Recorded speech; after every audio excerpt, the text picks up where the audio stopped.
I think there's always work to be done. I mean, things like that don't just kind of happen overnight. But I think what was actually very surprising for many folks, if I remember correctly, was the surprise at the number of people that came out, right? So they knew that people were serving. They just didn't realize the number of people that were serving, in all specialties, at all ranks.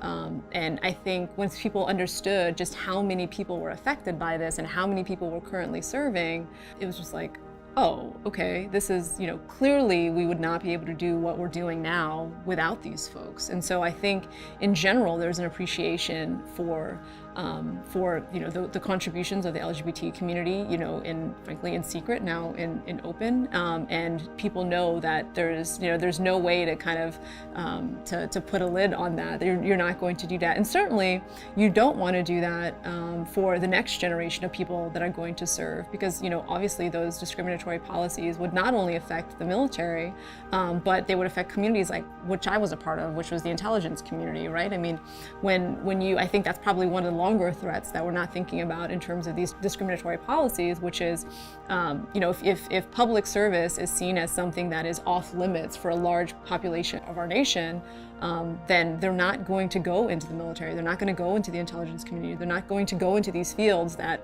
really need this type of expertise and really need this diversity of thinking. That's the biggest threat that we face when not enough folks really value public service, because those in charge of serving the public now don't see value in them.